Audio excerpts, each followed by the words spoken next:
Good morning.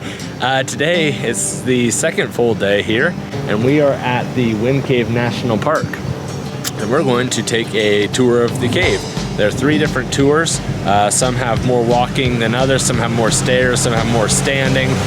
So we're doing one that's a little more kid-friendly. 300 stairs, walking almost non-stop, 1 hour and 15 minutes. So we're just waiting for our tour to start. It does take about, we have 40-minute wait. Friends of mine had to do a 4-hour wait once, so it just kind of varies. But plan on getting here early and don't try to squish too much stuff in right around the time that you're trying to buy the tickets. But we'll get inside and show you some of the cave. So we are starting here at the natural entrance, tracing all the way down there, I guess. All right, finally getting ready for the cave. Now this is the 6th largest cave system in the world, mapped cave system at 120 miles. It's quite extreme, so we're just doing a little hour and 15-minute tour. This hole right here in the rock is about the size of my hat, the brim of my hat. And it breathes. That's where we get the name Wind Cave. Barometric breathing. The air in the cave will try to equalize the air pressure out here. South Dakota is prone to rapid weather changes and subsequently rapid barometric pressure changes. The wind comes from the massive amount of air in the cave trying to equalize itself to the outside pressure. You won't see that at Disneyland. So it's breathing out. It said it was only breathing out 3.5 miles an hour 10-15 minutes ago. This is more than that. I guess to make this is more like 6 miles an hour. Sometimes it can really pick up.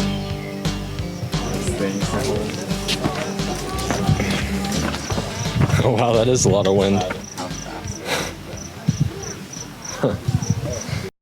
As we head down the first of over 300 stairs, let me say that the camera I brought with me is just about the worst one I could have picked for filming in the dark. I was so scared I was gonna fall. Oh, shortbread.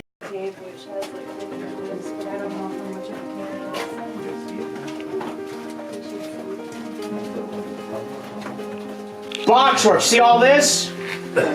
Wind Cave has 95% of all of the world's known boxwork. You may never see it again in any other cave. I've never seen it in any other cave. There is a smidgen at Jewel Cave. So, enjoy the boxwork. You see it. That won't look quite as good as this is probably the best view right up here, but you see it throughout the tour in other spots along the passageways. It's delicate as a potato chip. The boxwork is made by calcite, filling in cracks in a softer material. When water came through, forming the caves, the softer material was washed away, leaving the harder calcite behind. The limestone being eaten away, the calcite in the cracks is revealed and protrudes. There was an enclosed air pocket in the rock. That pocket became filled with water. The water became oversaturated with calcite. The calcite had to go somewhere, so it formed these crystallized cave formations around the side we call dogtooth spar, because some people think they resemble dog teeth. Dogtooth spar, a crystallized cave formation. The majority of crystallized formations are formed in water. Those are called leads. There's over 3,000 known leads here at Wind Cave. 3,000. Reservation. Now, quick version of it. The oral tradition, passed through generations of Dakota and the affiliated tribes, is that once upon a time, nobody was on the surface of the earth. All the spirits were down here in the cave, in the underworld. And the Creator told them, do not leave the spirit world, do not leave the cave to go up to the surface until I tell you. That's when the timing will be right, when you have my permission. But a trickster spirit named Igdomi told all the spirits down here, why should you wait? Just go now. There's no reason you have to wait. Some of the spirits listened to Igdomi the trickster. They went up through the natural entrance we saw at the beginning, through that hole, went up to the surface of the earth. When the Creator found out, he said, because you disobeyed me and went too early, as a punishment, the Creator turned all those spirits into the Bison.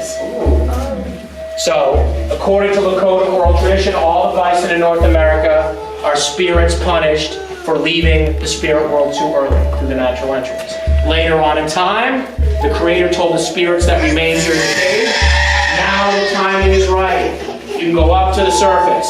They passed through that portal, the natural entrance we saw through the rock, and the Creator said, because you heeded my advice and waited for my permission, as a reward, I'm going to make it easy for you to survive. All you have to do is follow around the bison I created earlier, and you'll have food, shelter, clothing, tools, and everything else. That's a very quick synopsis. So, quick history here. This is all about 1 square mile. Literally 140 miles, and you correct myself from earlier. It's 3D. Think of it like spaghetti, like bowl of spaghetti. So this is on top of others and stuff. So yeah, we came in here and followed down somewhere through here. Anyway, we made it here. It's really cool, yeah. But they think when it's finally all explored, this is just a tiny part, when it's all explored, the different layers, different directions, it'd be over 1,000 miles long. It's the 3rd longest in the country and 6th in the world. Somewhere between what we took and the real natural entrance. That's since they put the rock back or something. And then in 1890, they made a trapdoor in the spot where... To help explain this, I've set up this simulation. Basically, we're looking at about 1 square mile, represented by this aluminum pan. And the cave system is like this spaghetti, where each cave is winding in and around the others, and some are longer than others, with a couple hanging out over here off the square mile. But basically, that's it. But it's situated in 3 main levels. You have a sub-level, a middle level, and a top level. And I can't show you that, but you just have to imagine there's a whole bunch of spaghetti down here, another bunch of spaghetti up here, and a 3rd bunch up here. And what we did on our tour was we just took one path through the middle level, about 1 mile in. So that's about that. And as of the filming of this video, they have studied and mapped 147.7 miles of cave, and that is all in about 1 square mile, so it really tells you how much is in there. And just in case you're wondering, there is 147 pieces of spaghetti in here. However, by the time they think they're done studying everything, let's put our little mile back in there. By the time they think they've studied everything, they expect it to be over 1,000 miles of cave, which would look something kind of like that. So, right now it's the 5th largest cave in the world with 147, and the 3rd largest cave in the US. But by the time this is all done, it could be the largest cave system in the world. And now I have lunch for the rest of the week. We're at the Mammoth site here in Hot Springs, South Dakota. We're just waiting for the tour. Should be able to record some of it. We're doing a guided tour. You can either do a guided tour or a self-guided tour where they give you a book. Then they have a little dig area for the kids.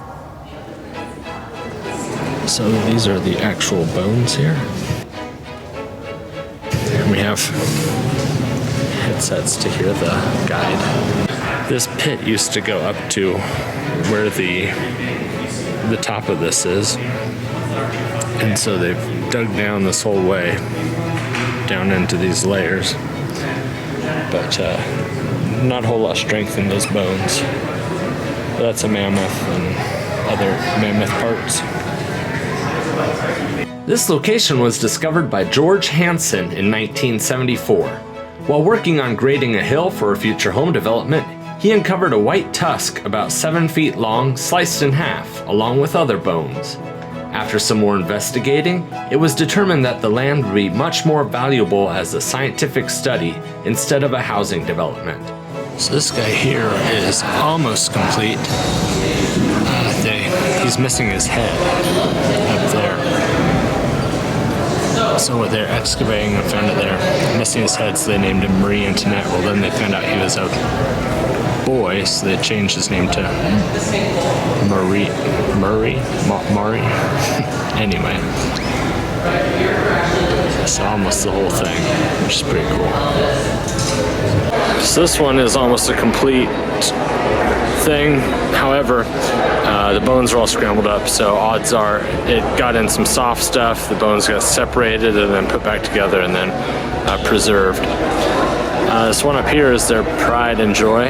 It's called Beauty, and that's because it was preserved perfectly, including the stabilization process where they put stuff on it to keep it from deteriorating. The only thing missing from this mammoth is a tiny little chip on his tusk, so that's his head obviously. And then up here they have one that is not preserved properly because they used to use a preservative. Turns out when you use UV light with that, it would stain it dark brown. So they stopped the staining, but they can't change the color back. But otherwise, this is pretty cool. Seeing all these lined up here. And he said the whole thing from where it started at the top down to the bottom, this is only about 27 feet down. And then they did a core sampling where those are. And they found out that goes down another 40 feet. So there's lots of stuff in here. They're just on the tip of the iceberg. Here's how the mammoths stacked up next to our modern elephants. Up top is the Colombian mammoth, then an African elephant, a woolly mammoth, the Asian elephant, and way at the bottom is the pygmy mammoth. How did all these mammoths end up in one place, you might ask? Well, about 28,000 years ago, this pit used to be a sinkhole that would fill with various levels of water. The sinkhole was 60 feet deep with slippery shale slopes on all sides. A mammoth would come in for a drink or a bath and get stuck, where they would eventually starve or drown, leaving their bones to sink to the bottom. As of today, they have yet to find a female skeleton. All of the mammoths found here have been young males. When a male mammoth got old enough, it's believed it would be evicted from the herd like modern elephants and forced to wander on its own to take over another herd or start its own. A group of mammoths might have been able to rescue each other, but a young male mammoth, perhaps prone to riskier behavior, would be all alone. Eventually the sinkhole filled in with sediment, preserving the bones.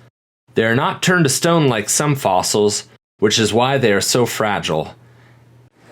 So this guy right here, I'm whispering because there's less tours going on, that's actually his like pelvis area, bones, and the sediment that they're in strips out the DNA and lots of the strength, and so you can see there's lots of cracks in the bone.